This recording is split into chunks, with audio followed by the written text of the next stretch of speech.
Sugar जिन patients को होती है उनको हम अक्सर देखते हैं कि उनकी टांगें और बाजू पतले होते जाते हैं। इसकी क्या वजूहात है? दो तीन बड़ी इंपॉर्टेंट कॉजेज होती हैं इसमें, जिसमें टाइप 2 डायबिटीज़ की जो अंदर की पैथोलॉजी है वो इसकी वजह बनती है। चेहरे पे बुढ़ापे के आसार भी बहुत जल्दी आ जाते हैं डायबिटीज़ के पेशेंट्स को। अब ये जो मैंने बताया ना कि मसल में जो न्यूट्रिशन और ये सारा प्रोसेस होता है, यही प्रोसेस चेहरे पे भी आता है।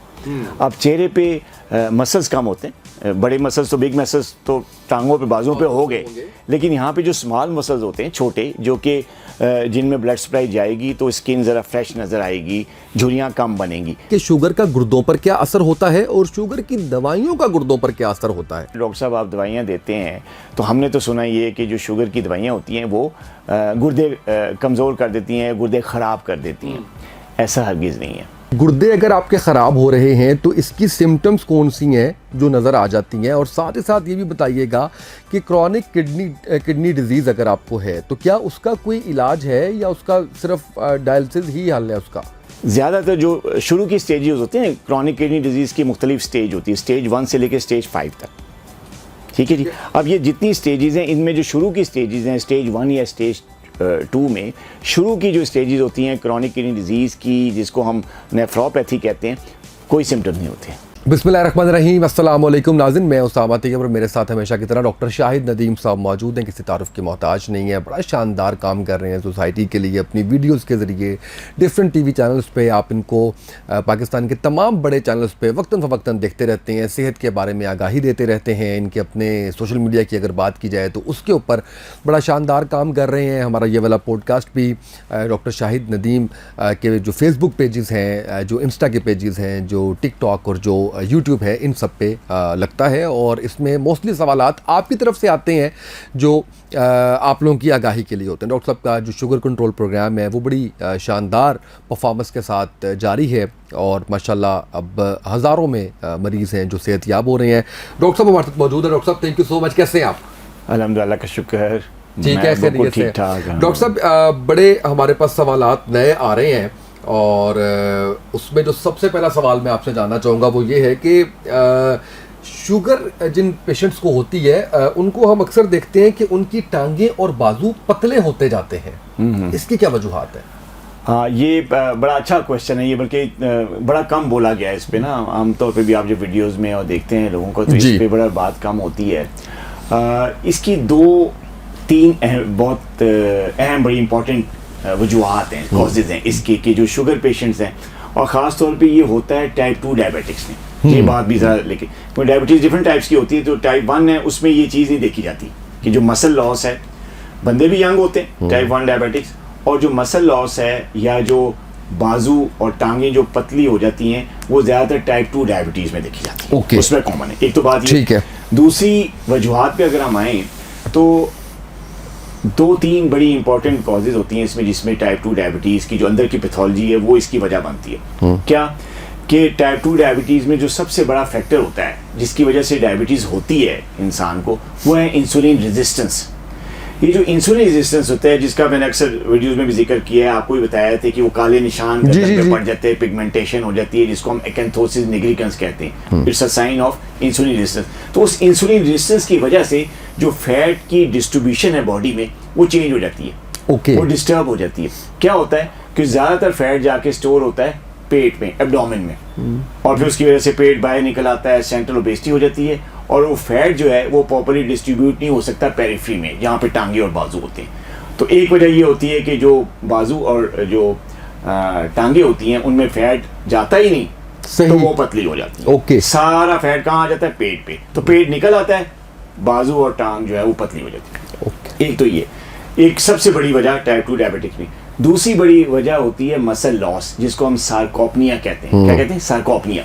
ये जो सार्कोपनिया होता है ये बेसिकली एज रिलेटेड भी होता है ना। जैसे जैसे आपने देखा होगा, जैसे जैसे आपके वालिदैन हैं या ग्रैंड पेरेंट्स हैं, जैसे जैसे बूढ़े होते हैं, एज उनकी बढ़ती है, ख़ास तौर पर आफ्टर 55-60 ईयर्स के बाद, तो उनकी जो टांगें और बाजू होते हैं उनमें से जो मसल है वो ख़त्म होता रहता है। बाजू और टांग जो है वो पतली हो जाती हैं, टांगें और बाजू, और मसल जो है वो ख़त्म होना शुरू होता है, जिसके वजह से टांगें और बाजू पतली हो जाती है, जिसको हम सार्कोपनिया कहते हैं। अब ज़ाहिर है टाइप 2 डायबिटिक भी पतला, और वो मतलब एज तो उसकी बढ़ रही है ना, तो उसके भी उसका जो ये सार्कोपनिया वाला प्रोसेस है जो बेसिकली एज रिलेटेड होता है वो क्विक हो जाता है। ओके जब उसको डायबिटीज भी है और उसकी एज भी बढ़ रही है तो ये जो मसल लॉस का जो प्रोसेस है सार्कोपनिया का, ये मतलब समझे इसकी रफ्तार बहुत डबल हो जाती है। तो मसल लॉस इसकी वजह से एक तो होता है। और सबसे बड़ी जो इम्पोर्टेंट वजह है तीसरी, वो ये है कि जो डायबिटीज़ अगर अनकंट्रोल्ड है तो उसकी वजह से जो नर्व डैमेज होता है ना, जो नर्व्स जो होती हैं जो कि दिमाग से लेके मसल्स में नर्वस सप्लाई दे रही होती हैं और ब्रेन का मैसेजेस दे रही होती हैं, वो न्यूरोपैथी की वजह से डैमेज होना शुरू हो जाती है अनकंट्रोल शुगर की वजह से। तो उसकी वजह से जो मसल की जो कॉन्ट्रैक्शन है और रिलैक्सेशन है वो डिस्टर्ब होती है, जिसकी वजह से मसल लॉस होना शुरू हो जाता है। ओके यानी पट्टे मतलब खत्म होना शुरू हो जाते हैं या उनका मसल लॉस शुरू हो जाता है, जिसकी वजह से क्योंकि मसल होते कहाँ है ज़्यादा, टांगों पे और बाजुओं में। तो फिर वो जो मसल लॉस होता है तो टांगे और बाजू जो सबसे पहले पतले होते हैं। बिल्कुल सही। तो ये दूसरी बड़ी वजह।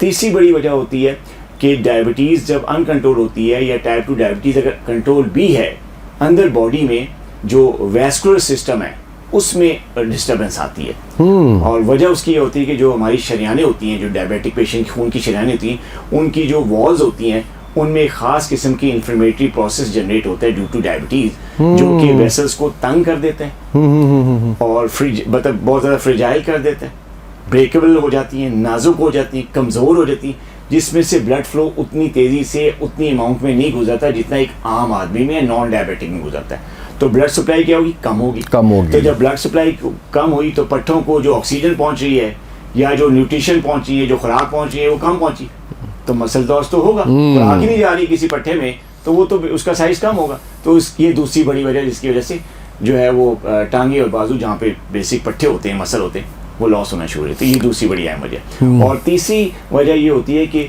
बाज़ औक़ात जब हाई शुगर लेवल्स होते हैं तो इन्फ्लेमेशन होती है बॉडी में, तो वो इन्फ्लेमेशन जो है वो ब्लड वेसल पे जो डैमेज करती है, वो इन्फ्लेमेशन मसल को भी डैमेज करती है, पट्ठों को भी। सही। तो उसमें फिर वो पट्ठों का जो जब डैमेज होता है तो उसमें ना ऑक्सीजन रहती है, ना उसमें कोई न्यूट्रिशन रहती है, और उसकी वजह से भी डैमेज शुरू हो जाता है और मसल लॉस हो जाता है। आखिरी वजह होती है विटामिन डी और विटामिन B12 और मैग्नीशियम। ये तीन बड़ी इंपॉर्टेंट मिनरल्स एंड विटामिन हैं जो कि ज़रूरी होती हैं पट्ठों की सेहत के लिए। और टाइप 2 डायबिटीज़ में जब अनकंट्रोल्ड होती है तो इनकी डेफिशिएंसी हो जाती है। मैग्नीशियम भी कम हो जाता है बॉडी में, B12 भी कम हो जाता है बॉडी में, और विटामिन डी भी कम हो जाता है। इसलिए हम कहते हैं कि पट्ठों वालों को ज़रा फिर ये विटामिन हम सप्लीमेंट के सूरत में सही सही बिल्कुल ठीक। डॉक्टर साहब ये बताइएगा कि चेहरे पे बुढ़ापे के आसार भी बहुत जल्दी आ जाते हैं डायबिटीज़ के पेशेंट्स को। हाँ जी, अब ये जो मैंने बताया ना कि मसल में जो न्यूट्रिशन और ये सारा प्रोसेस होता है, यही प्रोसेस चेहरे पे भी आता है। अब चेहरे पे मसल्स कम होते हैं, बड़े मसल्स तो बिग मसल्स तो टांगों पे बाजुओं में होंगे, लेकिन यहाँ पे जो स्मॉल मसल्स होते हैं छोटे, जो कि जिनमें ब्लड सप्लाई जाएगी तो स्किन ज़रा फ्रेश नज़र आएगी, झुर्रियाँ कम बनेंगी। क्या होता है कि इसी अनकंट्रोल डायबिटीज़ की वजह से, उसी इन्फ्लेमेशन की वजह से जो अनकंट्रोल शुगर लेवल्स की वजह से होती है बॉडी में, वो आपकी जो स्किन है उसकी ब्लड सप्लाई को कम कर देती है। उसमें न्यूट्रिशन या उसमें जो ऑक्सीजन है वो उस क्वांटिटी में नहीं पहुंच पाती जिस क्वांटिटी में पहुंचनी चाहिए कि ताकि फ्रेशनेस रहे चेहरे की। तो उसकी वजह से जो है वो एजिंग प्रोसेस क्विक हो जाता है। यानी एक तो आपकी एज बढ़ रही है, फिर दूसरी आपकी शुगर भी होगी, तो वो जो एज बढ़ रही है उसका प्रोसेस डबल हो गया रफ्तार से। उससे फिर रिंकल्स बनती हैं, स्किन डल हो जाती है। और ख़ास तौर पे डायबिटीज, ये तो एक वजह हुई ना, फिर दूसरी है कि डायबिटीज़ जब अनकंट्रोल होती है तो डिप्रेशन होता है, मेंटल इलनेस आती है, एंजाइटी होती है, उसकी वजह से नींद डिस्टर्ब होती है। नींद डिस्टर्ब होने की वजह से जो है वो स्किन में ये चीज़ आ जाती है, रिंकल्स बनना शुरू होती है। एक तीसरी वजह ये होती है कि डायबिटीज़ जब अनकंट्रोल होती है तो पानी का लॉस बॉडी से ज़्यादा होता है।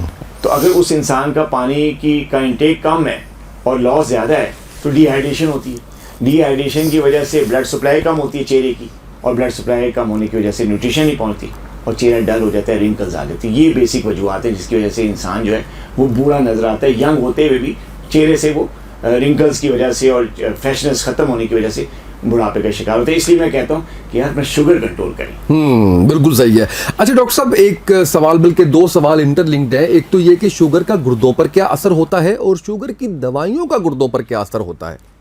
अच्छा, ये बहुत अच्छा आपने क्वेश्चन किया, और अक्सर जो है ना हमारे पेशेंट जो हैं वो अक्सर आके यही सवाल हमें क्लिनिक पे भी करते हैं, ऑनलाइन कंसल्टेशन के वक्त भी, और कोई वैसे भी अजीज रिश्तेदार वैसे किसी मीटिंग में बैठा हुआ है तो ये क्वेश्चन मुझसे बड़ा होता है। और होता है ये कि यार डॉक्टर साहब आप दवाइयाँ देते हैं तो हमने तो सुना ये कि जो शुगर की दवाइयाँ होती हैं वो गुर्दे कमज़ोर कर देती हैं, गुर्दे ख़राब कर देती हैं।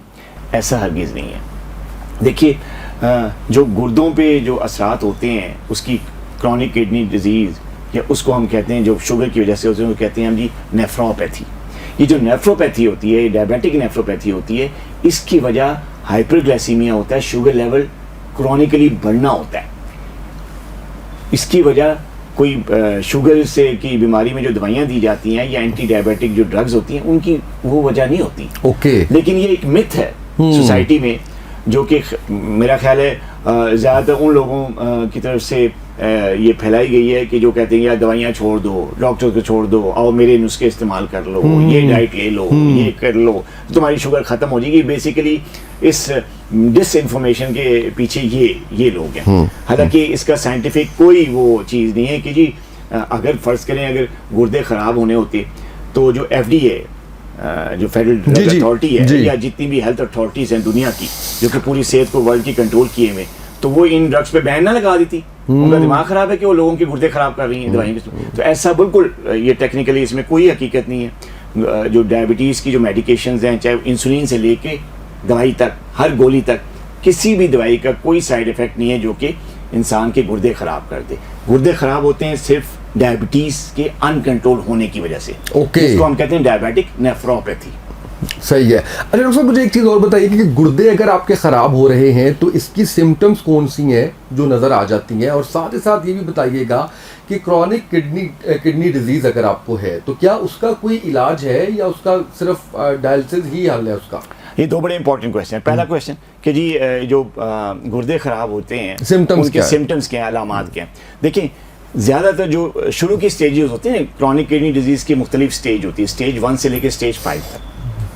ठीक है। अब ये जितनी स्टेजेस हैं इनमें जो शुरू की स्टेजेस हैं स्टेज 1 या स्टेज 2 में शुरू की जो स्टेजेस होती हैं क्रॉनिक किडनी डिजीज़ की, जिसको हम नेफ्रोपैथी कहते हैं, कोई सिम्टम नहीं होते बिल्कुल। ओके। बंदा अपने आप को बिल्कुल फिट समझता है। यहाँ पे खराबी आ गई क्योंकि बंदा को कुछ सिम्टम नहीं होते तो वही समझते हैं मैं बिल्कुल ठीक हूँ, मेरे गुर्दे भी ठीक है, मेरा हार्ट भी ठीक है, मेरी आंखें भी ठीक है, मेरे मसल भी ठीक है, मैं बिल्कुल सेहतमंद हूँ, सिर्फ शुगर ही कंट्रोल है ना, अनकंट्रोल है, कोई बात नहीं। लेकिन असल में हकीकत नहीं होती।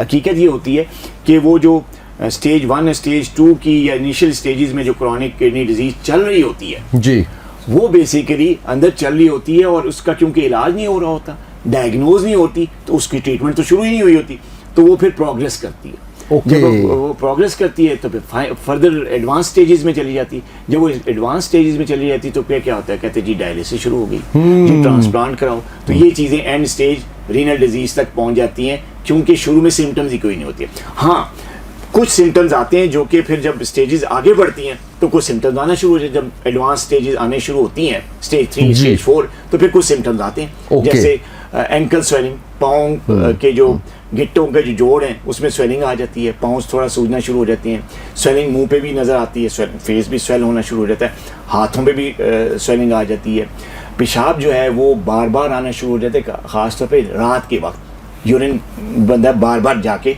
करना शुरू हो जाता है। ये 2-3 बड़ी। लेकिन अगर पानी पिया हुआ है तो फिर ऐसा नहीं है, पानी पीने से अगर बार बार आप जाते हैं वॉशरूम तो वो इशू नहीं है। पानी पिया हो या ना पिया हो ये ज़्यादा होगा, की फ्रीक्वेंसी ज़्यादा हो जाती है अगर आप किडनी डिजीज में आ गए, क्रॉनिक किडनी डिजीज होती है नाइट टाइम पे खास तौर पर। एक ये, दूसरा जो यूरिन का जो है ना वो फॉमी लुक आ जाती है, झाग सी आनी शुरू, सफ़ेद सी झाग आनी शुरू हो जाती है, फोम टाइप जो जिसको हम कहते हैं यूरिन फोमी यूरिन आ रहा है वो आनी शुरू होती है। ये एक बड़ा सिम्टम होती है, अलामत होती है।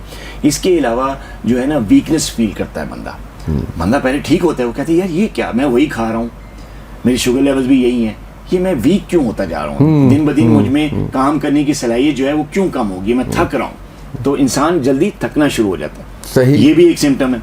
और एक और बड़ा अहम सिम्टम है वो ये है कि जो इंसान खाते पीते हुए या खाली पेट उसको नौजिया फील होता है।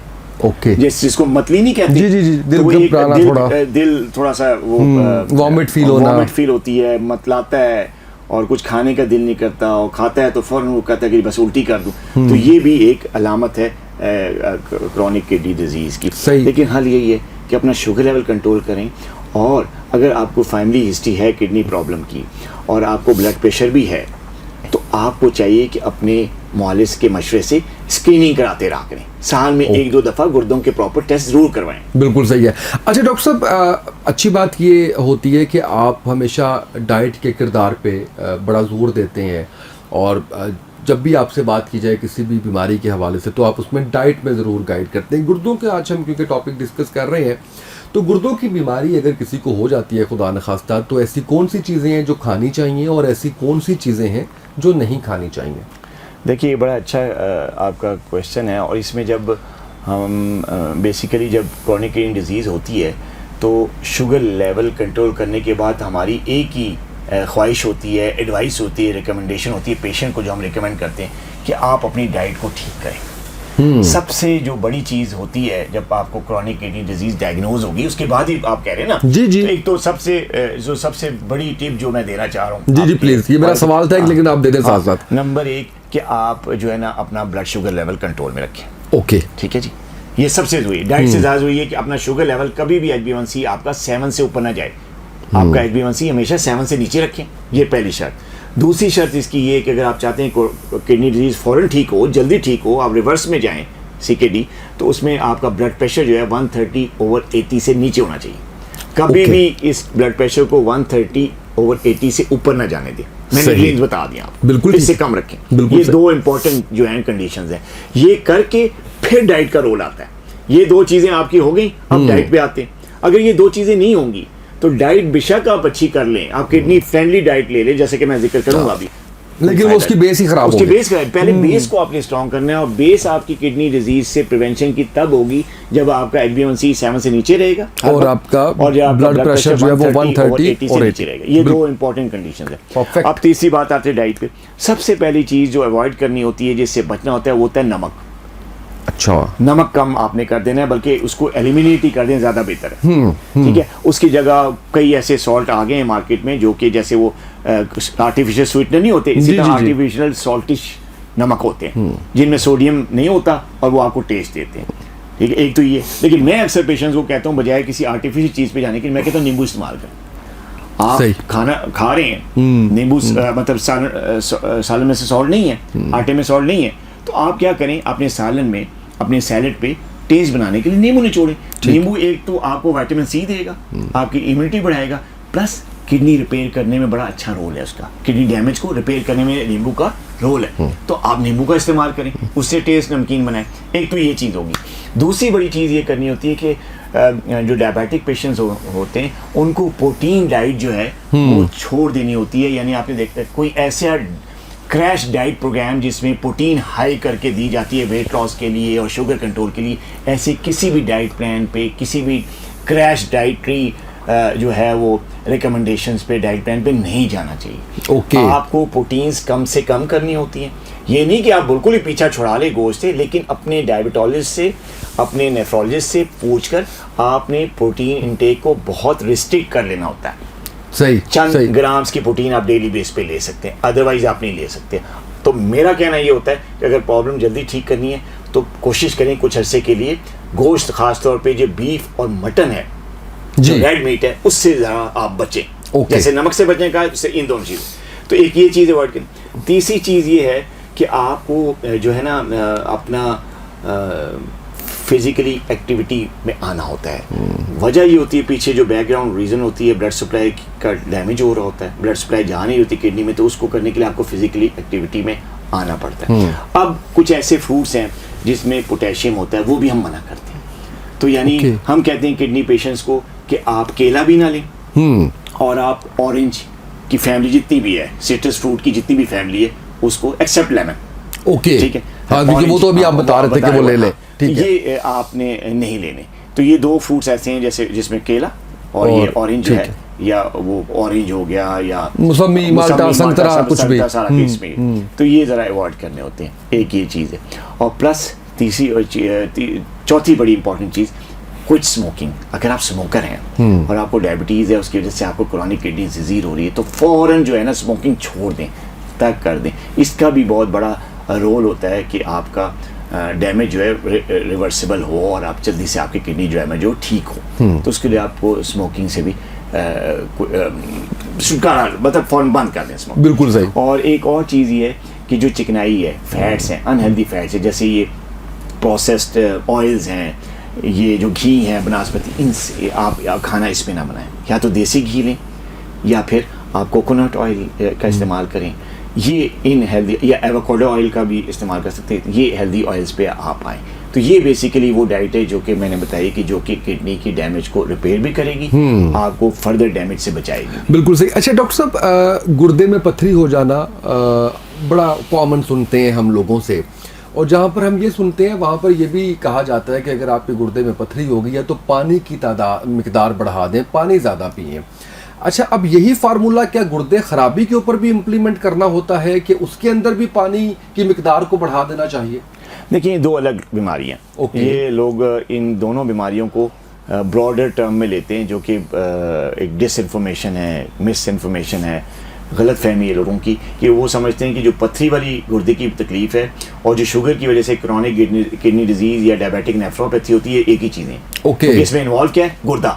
तो जब गुर्दे का नाम लेते हैं तो वो समझते हैं कि ये, देखिए जी, हर ऑर्गन की डिफरेंट बीमारियां होती हैं। अब लंग्स की बात करें तो नमूनिया भी इसमें होता है, एस्थमा इसमें होता है, ठीक है, दोनों बीमारियां लंग्स की है ना। तो अगर हम ये कहें कि जी ये लंग्स हैं तो एस्थमा भी वही है और नमूनिया भी नहीं, वो एक इन्फेक्शन है किसी जरासीम की वजह से। एस्थमा एक एलर्जी प्रोसेस है। तो इसकी दो पैथोलॉजीज हैं, डिफरेंट पैथोलॉजीज हैं। इसी तरह गुर्दों की इन तकलीफ की भी जो मैं आपने जिक्र किया, दो अलग पैथोलॉजीज हैं, दोनों अलग अलग बीमारियां हैं। इन्वॉल्वमेंट एक ही ऑर्गन की है, गुर्दा ही इन्वॉल्व है, लेकिन दोनों बीमारियां अलग अलग हैं। जो पथरी है उसमें हम पानी का इस्तेमाल इसलिए ज़्यादा कहते हैं कि वो जो छोटे छोटे स्मॉल स्टोन्स होते हैं जो कि इम्पैक्टेड नहीं है, फंसे हुए नहीं है, वो फौरन जो है वो पानी के फ्लो से, प्रेशर से निकल जाए।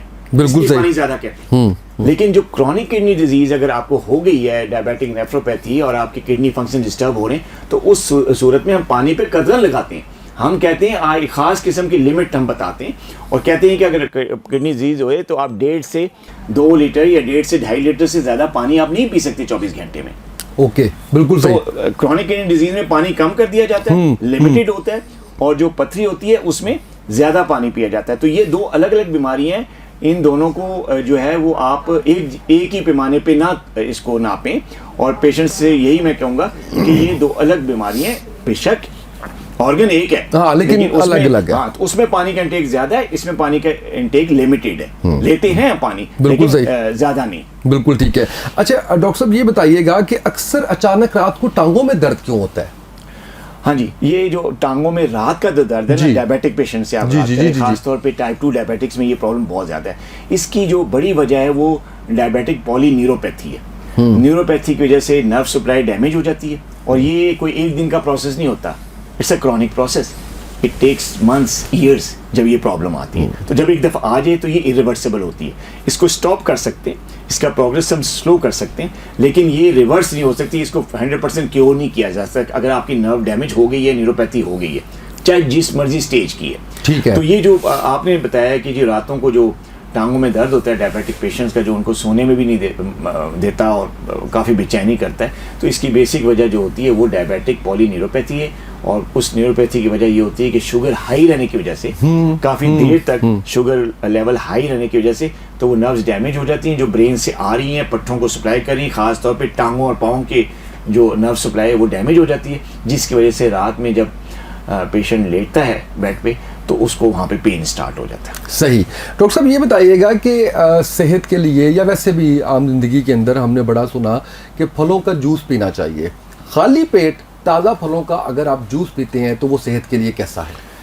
देखिए, मैं तो इस बात को मैंने पहले भी काफ़ी लोगों को अवेयर किया है कि ये जो जूस पीना है ना, ख़ास तौर पे डायबिटिक पेशेंट्स के लिए या जो है ना आम आदमी के लिए, ये ठीक नहीं है।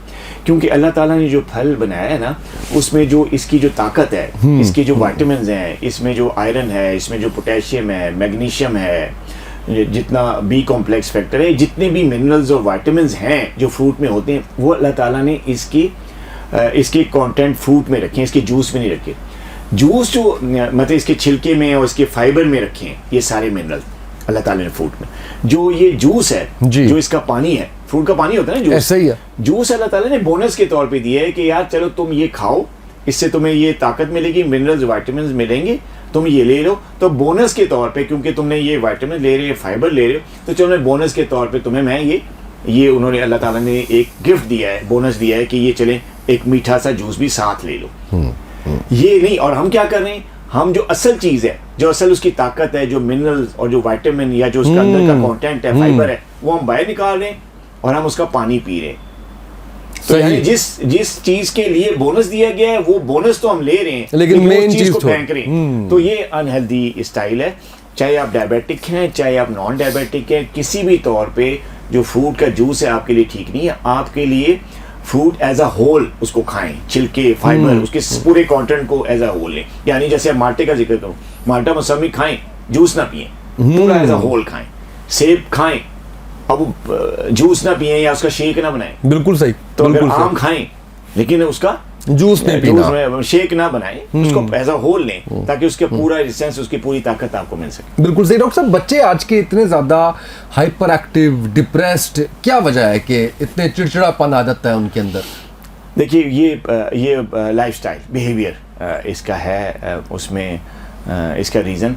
और सबसे बड़ा जो लाइफस्टाइल में जो बच्चों की आजकल वो देखा रहे, वो जंक फूड का इस्तेमाल है, जिसमें शुगरी कंटेंट या मीठे फ्रूट या जिसमें कार्बोहाइड्रेट बहुत ज़्यादा होते हैं, जिसको मैं जंक फूड कहता हूँ, या fast food, bakery, cakes, biscuits, और ये जो आर्टिफिशियल स्वीटनर्स जो फूड्स होते हैं, जेलीज और इस टाइप गमीज, और ये चीज़ जो आम दुकानों पे बच्चों को फ़रोख्त की जाती है चिप्स की शक्ल में, निमको की शक्ल में, या किसी भी ब्रांड के साथ वो आपको जो बच्चों को दिया जा रहा है प्रोसेस फूड, ठीक है, वो फास्ट फूड भी इसी में इंक्लूड है।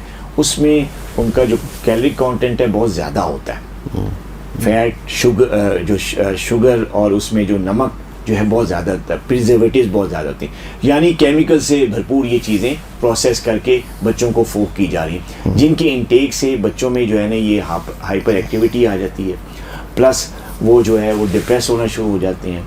और ये तो एक बड़ी वजह। दूसरी बड़ी वजह बच्चों में डिप्रेशन की और हाइपर एक्टिविटी की, और जो है वो मैदानों से जो ये मतलब बैठे रहते हैं, वो है ये सेडेंटरी लाइफस्टाइल।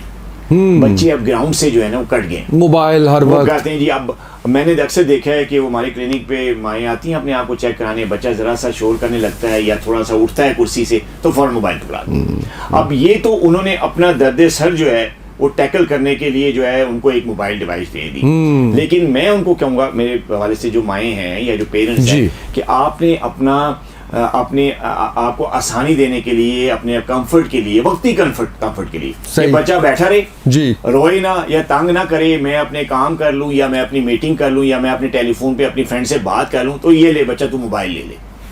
ये यहाँ पे ये जो आप वक्ती कंफर्ट ले रही हैं, ये आगे जाके जब बच्चा अल्लाह ना करे जब बीमार होगा और जो उसको इस तरह की क्रॉनिक बीमारियां लगेंगी, तो फिर आपको असल तंग आप उस वक्त करेगा जब वो दवाइयां उसको देनी पड़ेंगी, और वो जब बेड पे होगा और आप परेशान होकर डॉक्टर्स के फिर रही होंगी, तो उस वक्त मैं आपसे पूछूंगा कि ये आसानी ठीक है या ये वाली मुश्किल ठीक है, बिल्कुल या वो आसानी जो थी या वो मुश्किल ठीक थी जो आपको उठ के इधर उधर भागेगा, आपकी चीजें थोड़ी सी तोड़ देगा या तंग करेगा या फोन पे डिस्टर्ब करेगा, तो वो मुश्किल ज्यादा आसान थी क्या ये वाली मुश्किल जो उसको दवाइयां देनी पड़ी ये आसान थी? तो ये दूसरी बड़ी वजह है कि आपने उसको मोबाइल पे ला के उसको ग्राउंड से हटा दिए, सेडेंटरी लाइफस्टाइल पे बना दिए। नहीं, अब इसको हल क्या है, इसका आप ग्राउंड्स में भेजें बच्चों को, उससे उनकी एंजाइटी कम होगी, पैनिक कम होगा, डिप्रेशन कम होगा, वो हाइपर एक्टिव भी नहीं होंगे, बात भी आपकी सुनेंगे, पढ़ाई में भी तेज होंगे, क्योंकि देखिए जो फिजिकली हेल्थ है ना, जब वो बेहतर होगी तो मेंटल हेल्थ बेहतर, बाकी सारा कुछ बेहतर। तो अगर फिजिकली हेल्थ ठीक नहीं है तो ये मेंटल हेल्थ जैसे डिप्रेशन है जो आपने बताया ये तो होगी खराब। बिल्कुल सही। अच्छा डॉक्टर साहब, मुझे ये बताइएगा कि शुगर का क्या कोई बेऔलादी से ताल्लुक है, और साथ ही ज़िमनी सवाल एक और मेरा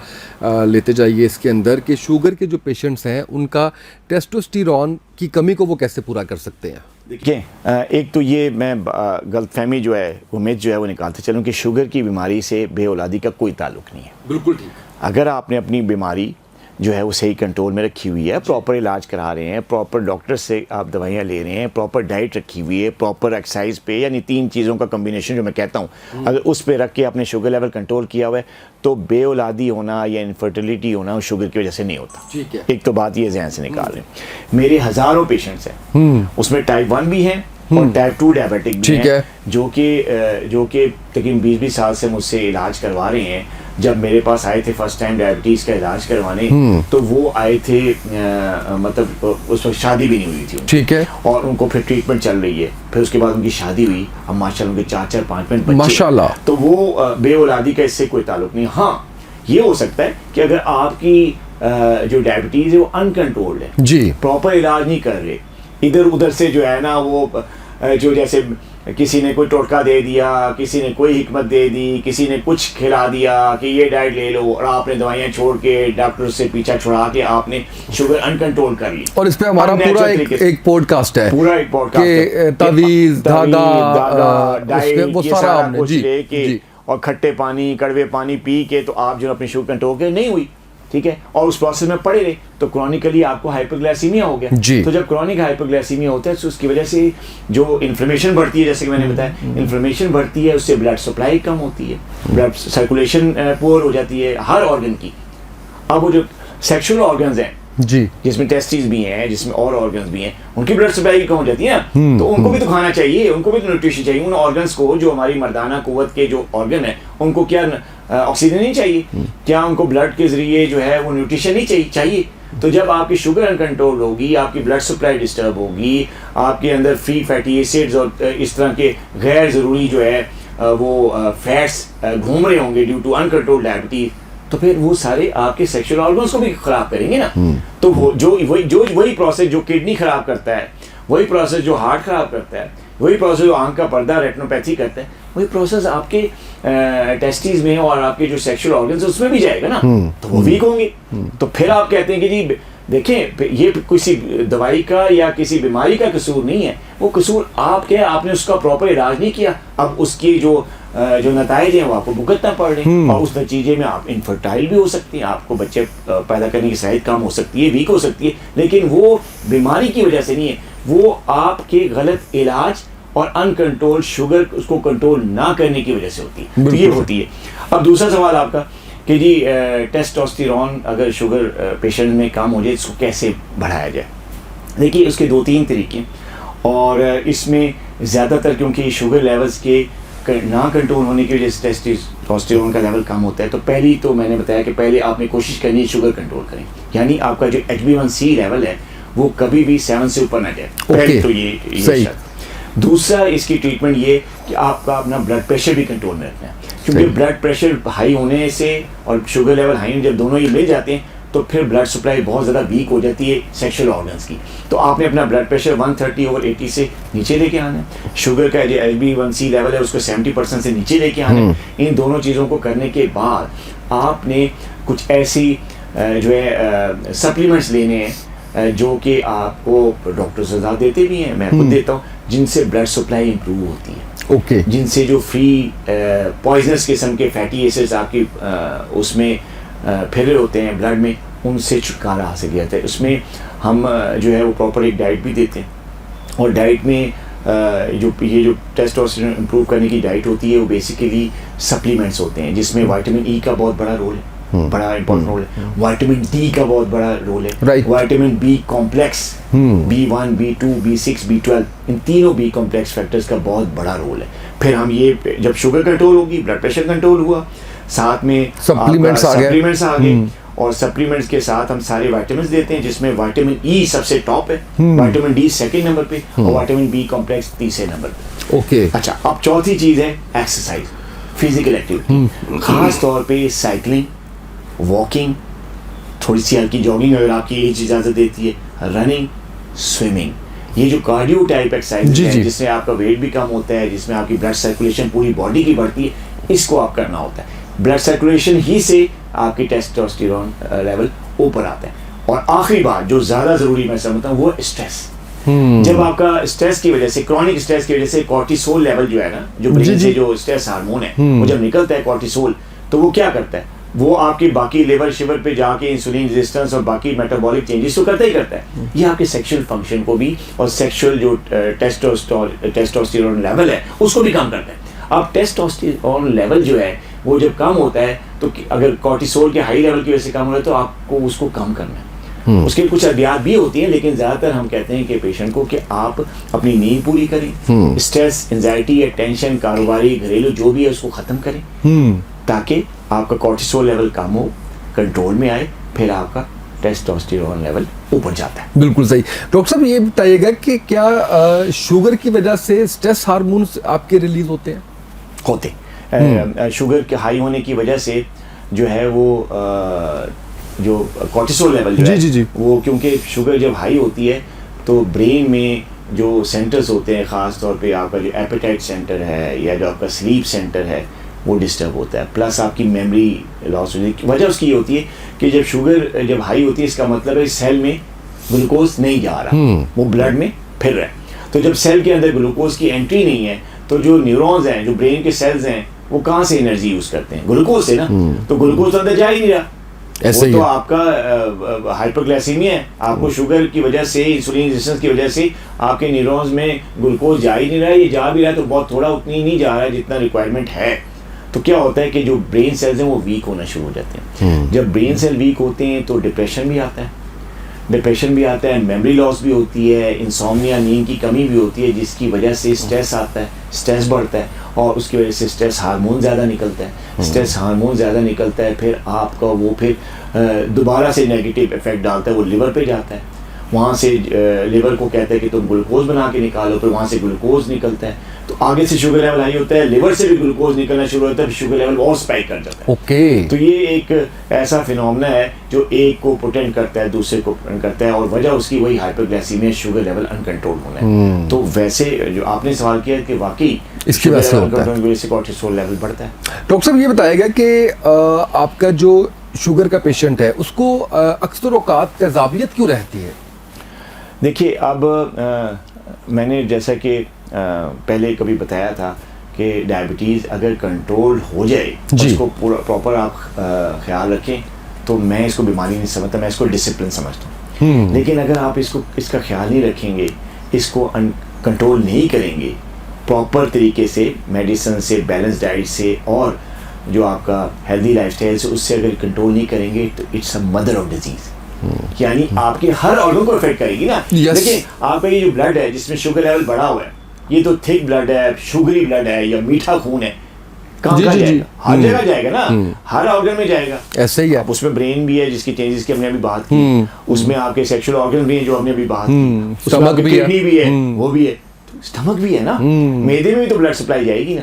अच्छा, अब मैदे में दो तरह की डिस्टर्बेंस आती है जिसकी वजह से ताकत होती है। मैदे में जो है जब आपका जो ब्लड सप्लाई जब जाती है और उसमें शुगर लेवल बढ़ता है तो जो मैदे की जो नर्व सप्लाई है वो कमज़ोर होनी शुरू होती है। मतलब ये, इसको हम कहते हैं ऑटोनॉमिक न्यूरोपैथी। तो ऑटोनॉमिक न्यूरोपैथी की वजह से जो स्टमक की मूवमेंट है, जो प्रॉपर नेचुरल मूवमेंट अल्लाह ताला ने बनाई है, वो स्लो हो जाती है। बाज़ औक़ात इतनी स्लो हो जाती है कि वो एसिड जो है या वो जो हाजमे के लिए जो मवाद निकल रहा है स्टमक में, वो प्रॉपरली नीचे नहीं जा पाता प्रॉपर टाइम पे, और वो स्टे करता है स्टमक में ज़्यादा देर तक। तो क्या होता है? वो तेज़ाब है, कुछ ना कुछ तो करेगा ना। ऐसे ही है। तो वो फिर गैस, तेज़ाबियत, जलन, उफारापन, थोड़ा सा खाया और भूख, मतलब पेट भर गया, सूज गया, ये सारी चीज़ें जो है ना, ये शुगर लेवल हाई होने की वजह से होती है। अच्छा, ये एक फैक्टर। दूसरा ये कि स्ट्रेस हार्मोन जो कॉर्टिसोल निकलता है हाई लेवल के, उससे मैदा भी अंडर स्ट्रेस आता है। कॉर्टिसोल हाई लेवल का स्ट्रेस मैदे पे भी पड़ता है, उससे भी आपका जो है वो तेज़ाबियत बढ़ती है। इसके अलावा आपने ब्रेन का डायरेक्ट कांटेक्ट भी होता है ना मैदे के साथ। अच्छा, अब जब आप शुगर लेवल हाई होने की वजह से आप अंडर स्ट्रेस आते हैं, अंडर डिप्रेशन आते हैं, उससे भी आपका जो है ये तेज़ाबियत बढ़ती है। तो 2-3 ऐसे फैक्टर्स हैं जिसकी वजह से जो अगर शुगर कंट्रोल नहीं है तो डायबिटिक पेशेंट्स को गैस, तेज़ाबियत बहुत ज़्यादा होती है, जिसमें सबसे बड़ा जो फैक्टर है वो नर्व डैमेज है, जिसको हम ऑटोनॉमिक न्यूरोपैथी कहते हैं। बिल्कुल सही। डॉक्टर साहब, आज के जो सवालात थे वो हमारे मुकम्मल हुए और बड़े अच्छे तरीके से आपने उन सबको एड्रेस किया। मुझे उम्मीद है कि हमारे देखने सुनने वालों को बहुत फ़ायदा हुआ होगा। आपका बहुत शुक्रिया। आज के पॉडकास्ट से इतना ही, इजाज़त दीजिए। अल्लाह हाफ़िज़।